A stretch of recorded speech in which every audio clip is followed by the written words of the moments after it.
Hello everyone, welcome to the next episode. James Johnson here with me today. Thank you for joining me. My pleasure. Glad to have you. James is nearly 25 years with Emory, serves as the university landscape architect, and we are here today in Lullwater Preserve. We're going to learn a little bit about Lullwater, and because of that, instead of doing my normal one take, we're going to move around to a couple locations, but we're going to get started here walking down the road here in Lullwater. All right, James? All right. So, James, we're going to start off with a little bit of history. Yeah. And I've already learned a lot from you as we were getting ready for this, but tell us the history of Lullwater. So, Lullwater itself, if you go back to the early 1800s, the original landowners that won the land lottery for this area were a Robert, I think, Roadlander and William Pace. After they won the lottery, they immediately turned around and sold the land to Naaman Hardman. Okay. He had a farm here.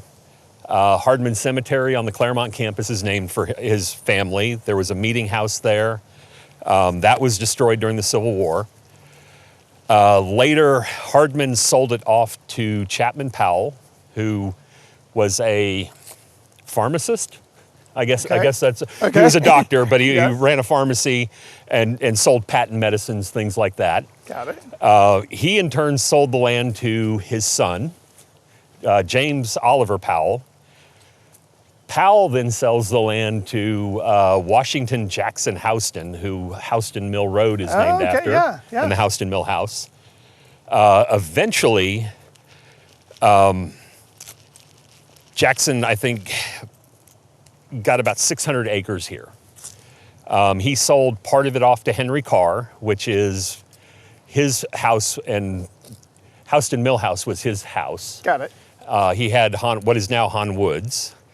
But then in 1925, Walter Candler purchased 250 acres and started Lullwater Farms. Got it. So that was not until 1925. I had no idea there had been so many owners. Yeah, there was 100 years of farmers and going through the land. Walter was in developing the farm. He hired Ivy and Crook as the architects for his house, and I believe they also did the clubhouse and the horse track. So Walter raised cattle, pigs, chickens, but his love was harness racing. So he also had horses and a horse track that was over where the VA is now. Yep. There are still some landforms where you can see where the track was located. Yep. There's some embankments. So time frame here, 1915, Emory moves from Oxford to Atlanta. 1925, Candler purchases the property. Yes. So again, some of these things happening around this same time period. Yeah, so I think they were really coming into that Coke fortune. Coming into that Coke fortune. So, Walter and his family, they farmed and lived here from the mid-1920s. 1958, as they were getting older, they decided to sell to the university. And the university, they bought this as, I think the term was breathing room or stretching space. Yes. So the idea was that this would eventually be developed as part of the university. This is 58. This is 58. Okay. So we have in our files, there were multiple roads planned to go through here, including I think the original design for the Stone Mountain Freeway. Oh, wow. There was going to be a 4-lane road that went right across the house. But thankfully that never happened. And really, Emory had no idea what to do with the land in the very beginning. I believe it was Martin was the president at the time. He didn't want to live here, and the story I've heard is that his wife thought it was too far in the country. So for a number of years... It's hard to imagine today. Very hard to imagine. For a number of years, the house was actually used as a dormitory for business school researchers. Wow. So I believe they were graduate students in the business school got to live in the house. What was it? 63 is when Sanford Atwood moved into the house. So he was the first president to occupy the house. So not too many years, 58, 63. Yeah, just 5 years. Yep. And in that time, some people would say we've preserved it by neglect. But I think the university did make a commitment not to develop Lullwater, especially after the Starvine Way was built. Right. I mean, that created quite the controversy on campus. Kind of really led to the Committee on the Environment becoming a more forceful group. Yep. So what was bought for potential expansion has become and remains property that the university is committed not to develop. Yes, and that leads into now we call it Lullwater Preserve. Right. And some people like to think of it as a park, but it is the president's home. We do want him to have a nice place. Yep. And we in alumni, advanced alumni engagement, use the house a lot.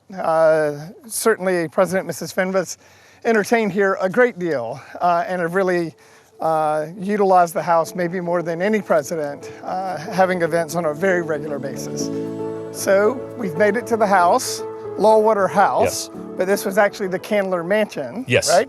So we're gonna take a little walk up while you tell us about the history of the house. All right, so the house was completed in 1926. The architect was Lewis Crook. The contractor was Ivy. So Ivy and Crook were a large architectural construction firm here in Atlanta. And this kind of gave them the connection to Emory. And they designed and built over 40 buildings on campus. Oh, wow. Yeah. Wow. So after the house. After the house. Got it. So the house, it's your Tudor style house. All the stone was quarried here on site.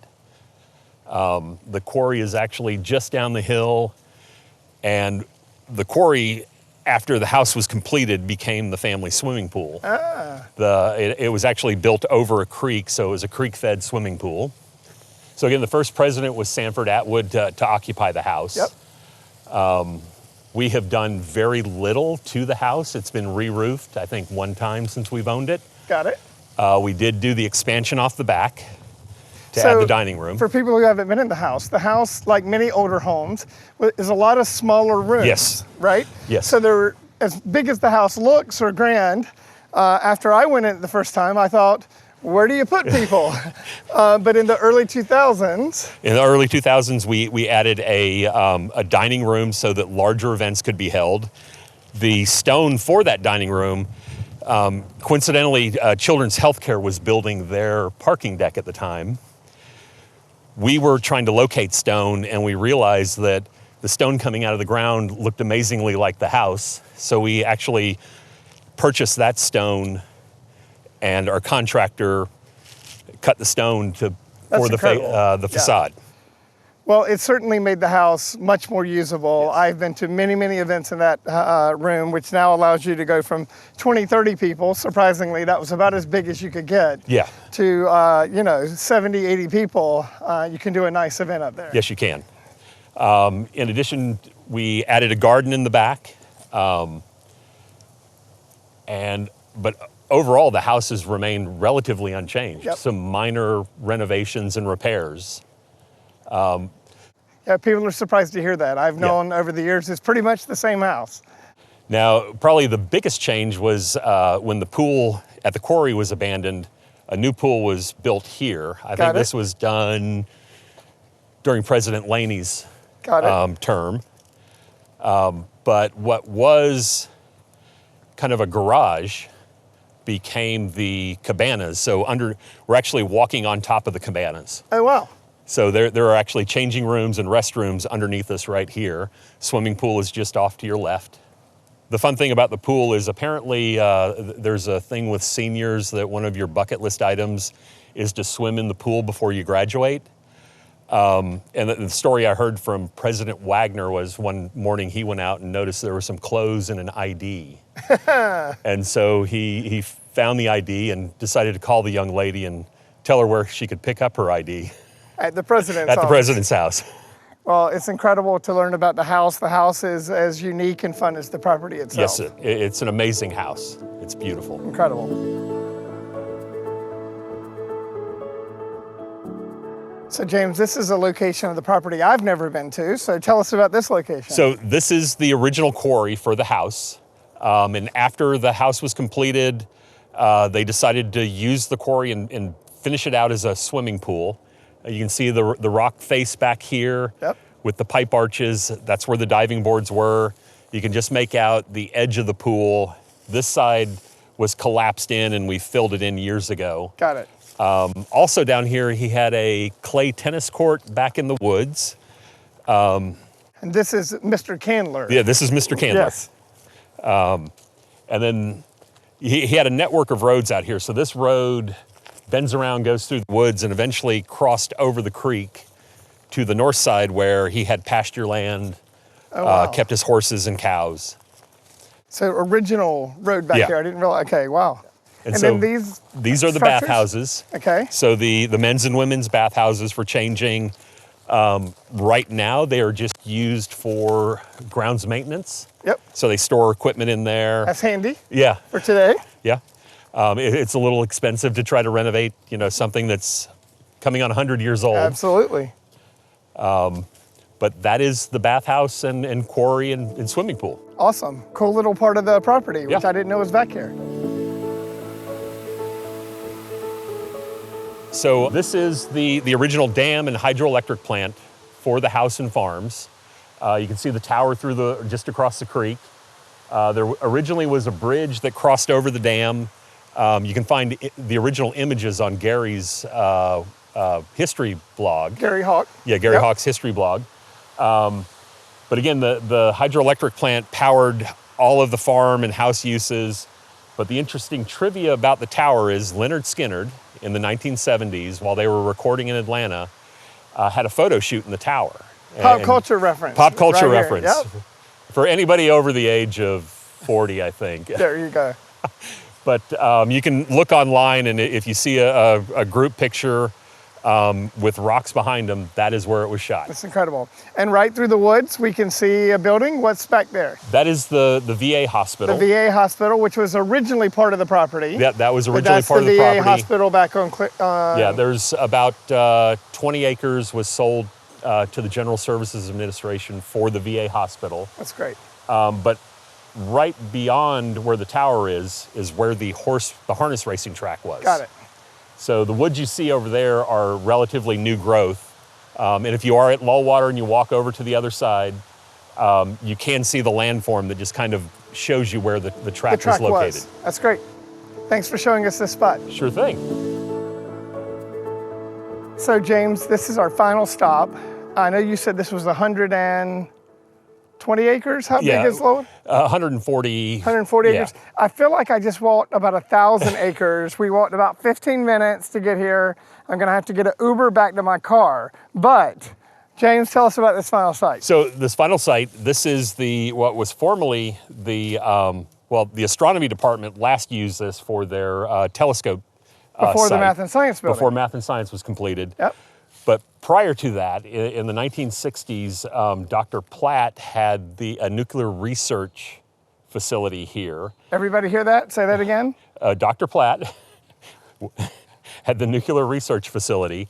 If you get behind the fence, and if you come to campus and come to Lullwater, I'm fine staying on this side if it's a nuclear. There are plenty of places where you can get over the fence.